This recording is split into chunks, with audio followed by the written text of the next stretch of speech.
The fixtures in Game Week 26 have created tons of movement to the FPL meta. I'm your Thinking Cap Benji, and in today's video, I'll be assessing the assistant manager options in Game Week 26. I've also updated my midfield meta with a handful of new players entering into the power curve. We're going to further discuss those guys. We're going to discuss Matthias Cunha, the best entry point for him, and why I'll likely be moving there very shortly. Thinking Cap activated.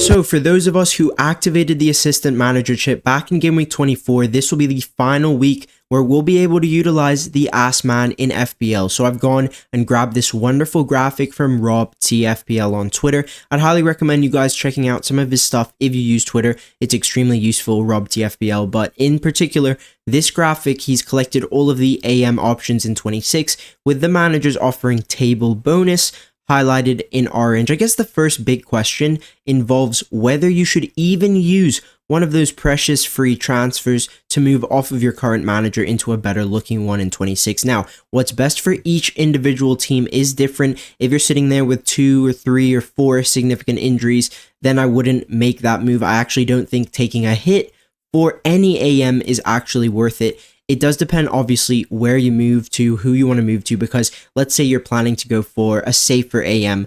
Let's say you want to go for Super Mick Arteta at home to West Ham. Best case scenario is actually a 4-0, probably 4-0 Arsenal win. That's equivalent to 12 FPL points from Arteta. The majority of you will have, Unai Emery, Arne Slot, 2 coaches from very good attacking sides, and the odds of both of them losing without scoring is quite low. Assume that both managers, draw their game in 26. Let's say both games finish at a 2-2. In that case, both AMs would get around 5 points in 26. That's only 7 points away from what Arteta would get, best case scenario. So if you took a hit for Arteta and let's say you went from Slot to Arteta, it would be a plus 3 point difference. So that's what you're realistically chasing. You're not chasing a big upside. You're not chasing table bonus with your free transfer. And I don't really see where the gain is if you don't chase table bonus with your free transfer. I don't see the point in making a move on your AM if you don't do it. If you don't chase that table bonus. You basically have 2 options this week. So option A, you will get, 5 to 13 points from a safe assistant manager, or the other option, option B, you're going to get 0 to 22 points from a table bonus assistant manager. Whether you choose to chase the upside or not, that's up to you. But the real takeaway is that if you're looking to go for a safe AM, you might as well stick with whoever you've got, because using that free transfer in another place down the line will probably gain you more FPL points than going for a non-table bonus. If you're someone with a lot of free transfers, you just want to go with a safe route in 26, my top 3 banker AMs would be Arteta in first against West Ham. He's got the biggest win percentage according to Rob's probabilities, with Arsenal 77% likely to take all 3 points in that one. They've got a great historical record apart from last season's loss in this exact fixture. My second favorite safe AM is actually Big Ange. I think the markets are sleeping on Spurs a little bit in 26. Not only has Ange never lost when facing a promoted team away from home in the league, he's also had some pretty big wins, including a 5-1 thrashing over Luton last year and a 5-0 Southampton thrashing this year. So definitely what you really want to target is weaker defenses playing stronger attacks, and certainly Ipswich Tottenham is definitely in that category. Brighton away to Southampton's also a nice safe option, but the Seagulls have dropped a few points against promoted sides already in this campaign, so historically, they don't have enough trust to be considered a top 2 banker fixture, in my opinion. Now, let's touch on the table bonus managers, and I'm definitely more inclined to use a free transfer on one of them instead of heading down the safer route, just because Arteta's best case scenario would have him sitting on around 12 points. The worst win possible for Van Nistelrooy AM or Glasner or McKenna is a 2-1 win. That's plus 16 points for the table bonus win, plus 2 for 2 goals. So we're looking at close to a 20-point ceiling from table bonus Ass Man if I'm using a free for 1 week. Remember, guys, if you transfer to go to a safe guy, you're only going to that guy for 1 week. So you need to look at this as a 1 week punt. You need to really chase the big ceiling. And I don't think the safe guys have that. I think the table bonus have that. I'm not looking to get a +3 or a +4 from an Arteta. I'm 100% the upside is with the table bonus guys.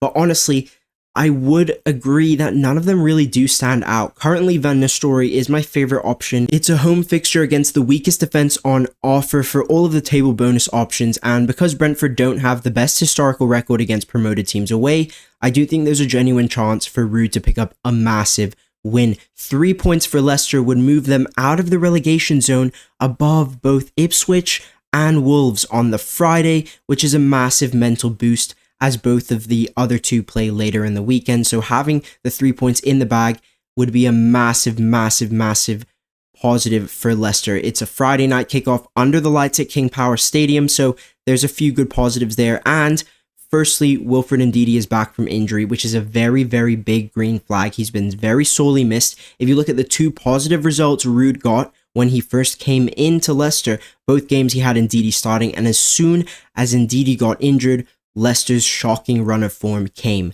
So the fact that he is fit is a big positive. James Justin's injury isn't as big of a concern as I thought, because Van Nistelrooy's new signing, Koulibaly, has the chance to now enter into the fray, and Jamie Vardy should be fit as well. Behind Ruud, I've also got Glasner away to Fulham. Unfortunately, I've just got too much respect for Fulham, especially at Craven Cottage, but Palace have an excellent record there. It is a London derby, and Glasner is undefeated in his last 8 away matches, with Palace keeping the most cleans away from home as well as conceding the least away goals too. So I will say that their away run has been fairly easy, and most of their away games now are against all of the top home teams, so I expect their away form to regress quite soon. But my real concern with Glasner is the fact that I don't really see the potential for a win here. I think a draw is pretty likely, and I think that's probably best case with Glasner. I do not see Fulham losing at home, and Marco Silva's just beaten Nottingham Forest at home. So they're taking actually quite a little bit of bounce heading into this Palace game. But overall, I do think Palace are a very good unit away from home, and Glasner does deserve some consideration. Apart from those 2 table bonus options, I don't really like any of the others. Potter hasn't hit any strides just yet at West Ham, although Wolves do have a very, very good record at the Vitality. They've never lost there in the league. It is a completely different Bournemouth outfit, and I wouldn't feel comfortable backing either of those 2 teams come Saturday. In terms of my personal Assman plans, I'm currently 50-50 between rolling my free and keeping Arnie Slot versus going for the Van Nistelrooy upside with the free transfer. There's a small chance I do go for Glasner, but at the time of recording, which is the Tuesday night before the Villa-Liverpool game, I really don't see myself going for a table bonus in an away fixture. I really want a home fixture for that table bonus, just because I just feel a lot more safe there, and I'm not very hot on Palace because Fulham are so strong at Craven Cottage. Another important factor I should mention is that if the Man City-Madrid game goes to extra time in the Champions League, I'll be extremely tempted to keep hold of Slot, because City kick off in Spain sometime in the late evening. If Haaland plays 130, if Foden plays 130, if Nico Gonzalez plays 130, I don't expect Pep to start him against Liverpool, and I just can't see it. He's not going to do that with such a short turnaround and the travel fatigue. He's not going to kill him, so I think City could come into that game very leggy and fatigued. That's something to watch out for through this week, and that would be something that pushes me heavily into saving my free and just keeping Slot. But I do really, really, really want to chase with Van Nistelrooy. I won't be making any early transfers, especially on my AM, as I seek to access maximum info from Thursday and Friday press conferences. In terms of who I go for, you'll have to find out on my team selection, which I post every week on my YouTube short, so subscribe if you want to catch that. Last game week sleeper selection was another hit in the form of Ethan Nwaneri. He returned a 9-pointer, collecting max bonus away to Leicester, and this week we've got yet another youngster on the cards. Matthias Tell is highly rated across Europe, and he just started for the first time in the league, receiving 90 minutes at home to Man United. Since the start of last season, only Lamine Yamal has more goal involvements amongst teenagers across the top 5 leagues in Europe, so he is a very high talent. Do not sleep on this kid. Last year, Tell was averaging 1.5 shots per 90 after ball carries. That's higher than any other Bundesliga player, with over 1,500 minutes played. In the one league start that he did have against United, Tell racked up 7 shots and 3 of them were on target. He accumulated 0.78 non-pen XGI in that game. So Tell's shot volume trend that we had seen in the Bundesliga has also come into the fray, in terms of it has also followed suit coming into the league and I do expect that trend to continue. He loves to shoot. What do we look for in FPL attackers? We look for guys who love to shoot. We also look to invest in good quality attacks, and despite Tottenham's struggles this year, they've managed to score 49 goals in the league, which is the 4th most. They're only 2 goals behind Arsenal, and from an XG perspective, Spurs also sit inside this top 6. So with Tell, you're getting a high shot volume player for a top 6 attack, and Tell also started as the striker against United, so not only is he shooting a lot, but he's also an out of position midfielder, another massive positive, because the positions and areas and spaces he's taking up are exactly where we want our attackers, inside the box, central, and on the end of things. I'm not too concerned with his medium-term minutes because he left Bayern due to not receiving enough minutes, and I'm sure Postecoglou plans to play him in the majority of league matches across the season, especially with Solanke out for such a long time. Tell's played across all positions in the front 3, left wing, striker, right wing, so he's very adaptable, which is another reason why I expect his minutes to be very secure over the next few fixtures. Speaking of fixtures, I actually love the entry point for Tell this week. We were speaking before about Ange Postecoglou with the upside with that Ipswich fixture, and I do think it is an excellent entrance for Matthias Tell. Spurs, this is the second week that Spurs will head into the weekend with full 7-day week rest. They've also won their last 2 games in the league, something they hadn't done since the very start of the season. So I do think Tottenham as a collective are on the rise. They've got Maddison and a few others returning from injury, which strengthens Postecoglou's attack in all areas. City at home is a decent fixture. Chelsea away in 30 is decent as well, but if you do go for Tell, I'd recommend working a rotation plan for him, because I'd like to look to bench him against Bournemouth and Fulham, because those fixtures are tough. It's not ideal playing him as he doesn't have any set pieces, any routes to points just yet, but overall I'm really hot on Matthias Tell. He's a major differential, he's an out of position midfielder, which does increase his potential, and he's a historical shot volume monster. There's not much to dislike. There's been some serious movement to the midfielder meta. Obviously, we had Amad Diallo confirmed out for the rest of the season, which means a few of you will be looking to pick up that new midfielder to take your team and rank to that next level. Now, first off, you're going to want to stay away from the most expensive priced bracket. That's Bruno and Odegaard. Yes, they're on pens. I don't care, because their seasonal output is disgraceful compared to what you're paying for them. 8.3, and most of the cheaper assets who are close to the top of my price categories and my meta cheat sheet are all delivering more GA and delivering more points per million. So realistically, I don't think you should be considering a Bruno. I don't think you should be considering an Odegaard.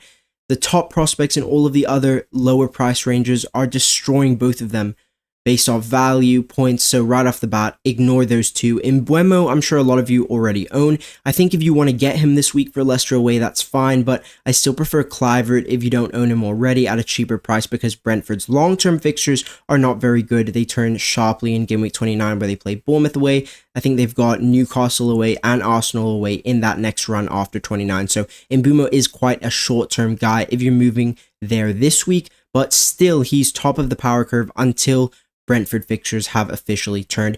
Gordon sits just under him, and new addition Jared Bowen has entered into the meta because of news regarding a fresh Paqueta injury dagger, which pushes potential penalties into Bowen's locker, increasing his value and his talismanic status. West Ham's fixtures haven't turned just yet, but they're about to, so keep an eye on Bowen, because he could be someone we look to buy in the future. I wouldn't get to him too early though, and to be completely honest, I still prefer both of the cheaper price categories and some of those assets longer term. Kluivert is now up to 6 million after returning another assist against Southampton. He's my favorite midfielder to buy right now. I prefer the entry point last week. I did prefer it, but Wolves at home is also a good entrance for Bournemouth attackers, which is why Dango and Semenyo have retained very high rankings within the power curve. I've given Dango a slight drop just because I've heard a few whispers about Evan Nilsson being back on grass, but for the next 4 to 5 games, I doubt he'll have any involvement. So Dango should be fine. He's an out of position